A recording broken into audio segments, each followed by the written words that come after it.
Brian has paddled out to the plane and realizes that it may not be as easy to get into as he originally thought.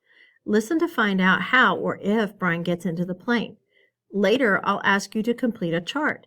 The chart will list the things that Brian might find and what he might do with them. So be thinking about all those possibilities as I read. Chapter 18. Brian worked around the tail of the plane 2 more times, pulling himself along on the stabilizer and the elevator, but there simply wasn't a way in. Stupid, he thought. I was stupid to think I could just come out here and get inside the plane. Nothing is that easy. Not out here, not in this place. Nothing is easy. He slammed his fist against the body of the plane, and to his complete surprise, the aluminum covering gave easily under his blow. He hit it again, and once more it bent and gave, and he found that even when he didn't strike it, but just pushed it, it still moved. It was really, he thought, very thin aluminum skin over a kind of skeleton, and if it gave that easily, he might be able to force his way through. What does Brian discover when he slams his fist against the plane in frustration? The hatchet. He might be able to cut or hack with the hatchet. He reached to his belt and pulled the hatchet out, picked a place where the aluminum gave to his push, and took an experimental swing at it. The hatchet cut through the aluminum as if it were soft cheese. He couldn't believe it. What does Brian compare the aluminum of the plane to? This is called a simile, and it is a way that authors compare things that are different. The hatchet cut through the aluminum as if it were soft cheese. 3 more hacks, and he had a triangular hole the size of his hand, and he could see 4 cables that he guessed were the control cables going back to the tail, and he hit the skin of the plane with a frenzied series of hacks to make a still larger opening, and he was bending a piece of aluminum away from 2 aluminum braces of some kind when he dropped the hatchet. It went straight down past his legs. He felt it bump his foot and then go down into the water, and for a second he couldn't understand that he had done it. For all this time, all the living and fighting, the hatchet had been everything. He had always worn it. Without the hatchet, he had nothing. No fire, no tools, no weapons. He was nothing. The hatchet had been him. And he had dropped it. "Arrgh!" he yelled, choked on it, a snarl cry of rage at his own carelessness. The hole in the plane was still too small to use for anything, and now he didn't have a tool. "That was the kind of thing I would have done before," he said to the lake, to the sky, to the trees. "When I came here, I would have done that. Not now. Not now." Why does Brian go into a rage? Why is he so disappointed with himself? Yet he had, and he hung on the raft for a moment and felt sorry for himself, for his own stupidity. But as before, the self-pity didn't help, and he knew that he had only one course of action. He had to get the hatchet back. He had to dive and get it back. But how deep was it? In the deep end of the gym pool at school, he had no trouble getting to the bottom, and that was, he was pretty sure, about 11 feet. Here it was impossible to know the exact depth.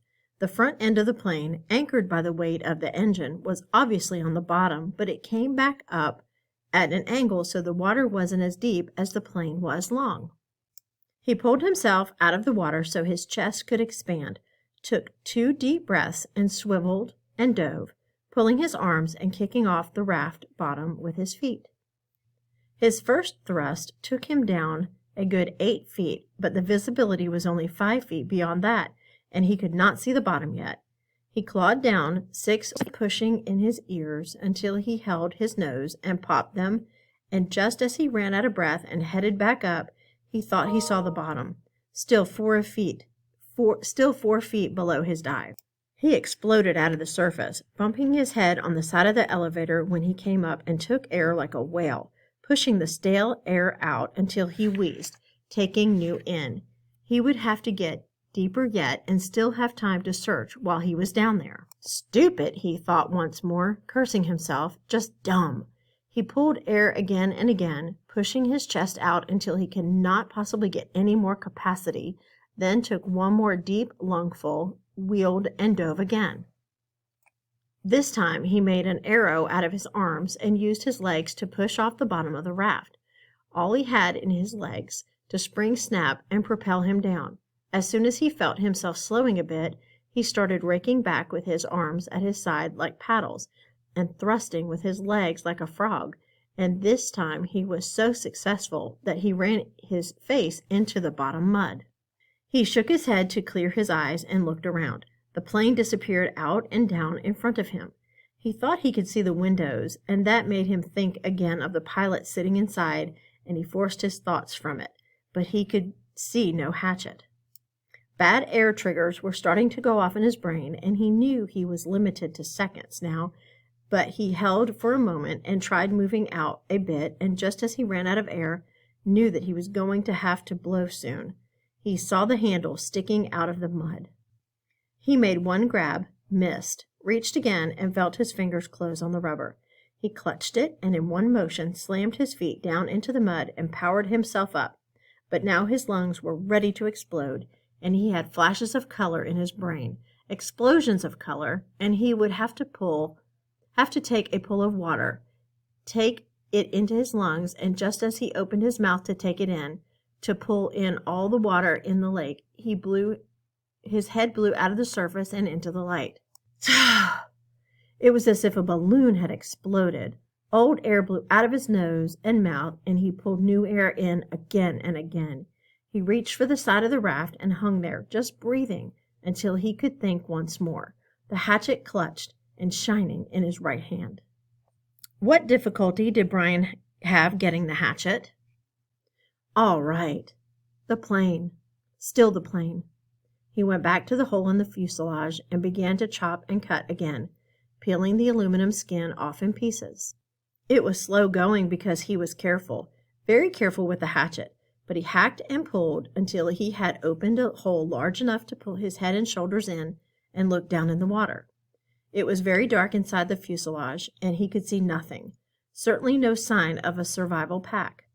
There were some small pieces and bits of paper floating on the surface inside the plane, dirt from the floor of the plane that had floated up, but nothing substantial.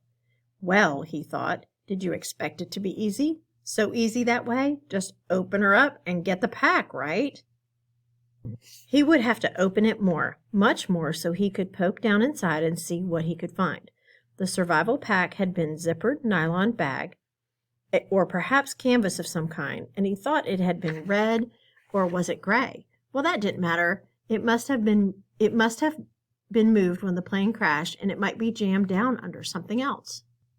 He started chopping again, cutting the aluminum away in small triangles, putting each one on the raft as he chopped. He could never throw anything away, he thought, because that they might be useful later. Bits of metal, fish arrowheads, or lures maybe. And when he finally finished again, he had cleared away the whole side and top of the fuselage that stuck out of the water, had cut down into the water as far as he could reach, and had a hole almost as big as he was, except that it was crossed and crisscrossed with aluminum, or it might be steel, he couldn't tell, braces and formers and cables. It was an awful tangled mess, but after chopping some braces away, there was room for him to wiggle through and get inside. He held back for a moment, uncomfortable with the thought of getting inside the plane. What if the tail settled back in the bottom and he got caught and couldn't get out? It was a horrible thought, but then he reconsidered. The thing had been up now for 2 days, plus a bit, and he had been hammering and climbing on it, and it hadn't gone back down. It seemed pretty solid. He eeled in through the cables and formers, wiggling and pulling until he was inside the tail with his head clear of the surface of the water and his legs down on the angled floor. When he was ready, he took a deep breath and pushed down along the floor with his legs, feeling for some kind of fabric or cloth, anything with his bare feet. He touched nothing but the floor plates. Up, a new breath, then he reached down to formers underwater and pulled himself beneath the water, his legs pushing down and down almost to the backs of the front seats. And finally, on the left side of the plane, he thought he felt his foot hit cloth or canvas. Up for more air, deep breathing, then one more grab at the formers and pushing as hard as he could, He jammed his feet down and he hit it again. Definitely canvas or heavy nylon, and this time when he pushed his foot, he thought he felt something inside it, something hard. It had to be a bag. Driven forward by the crash, it was jammed into the backs of the seat and caught on something. He tried to reach for it and pull, but didn't have the air left and went up for more. Lungs filled in great gulps, he shot down again, pulling on the formers until he was almost there. Then, wheeling down head first, he grabbed at the cloth. It was the survival bag. He pulled and tore at it to loosen it, and just as it broke free and his heart leaped to feel it rise, he looked up, above the bag.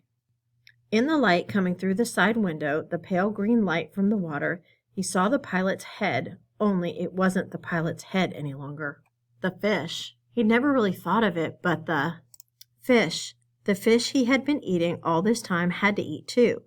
They had been at the pilot all this time, almost 2 months, nibbling and chewing, and all that remained was the not quite clean skull, and when he looked up, it wobbled loosely.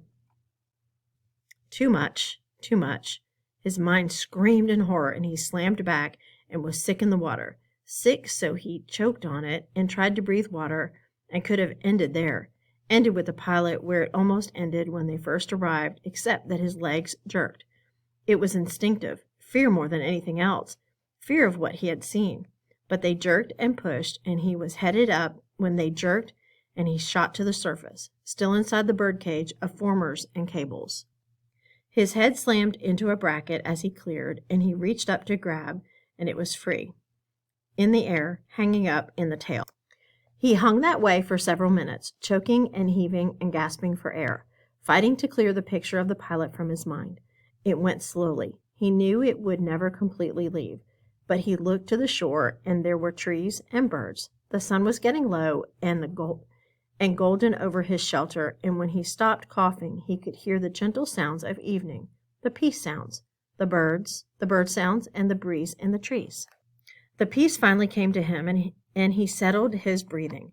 He was still a long way from being finished. He had a lot of work to do. The bag was floating next to him, but he had to get it out of the plane and onto the raft, then back to shore. He wiggled out through the formers. It seemed harder than when he came in, and pulled the raft around. The bag fought him. It was almost as if it didn't want to leave the plane. He pulled and jerked, and it still wouldn't fit, and at last he had to change the shape of it, rearranging what was inside by pushing and pulling at the sides until he had narrowed it and made it longer. Even when it finally came, it was difficult, and he had to pull first at one side, then another, an inch at a time, squeezing it through. All of this took some time, and when he finally got the bag out and tied on top of the raft, it was nearly dark. He was bone tired from working in the water all day, chilled deep, and he still had to push the raft to shore. Many times he thought he would not make it. With the added weight of the bag, which seemed to get heavier by the foot, coupled with the fact that he was getting weaker all the time, the raft seemed barely to move. He kicked and pulled and pushed, taking the shortest way straight back to shore, hanging to rest many times, then surging again and again. It seemed to take forever, and when at last his feet hit bottom, he could push again against the mud and slide the raft into the shore weeds. To bump against the bank, he was so weak he couldn't stand, had to crawl, so tired he didn't even notice the mosquitoes that tore into him like a gray, angry cloud. He had done it. That's all he can think now. He had done it. He turned and sat on the bank with his legs in the water and pulled the bag ashore and began the long drag. He couldn't lift it, back down the shoreline to his shelter.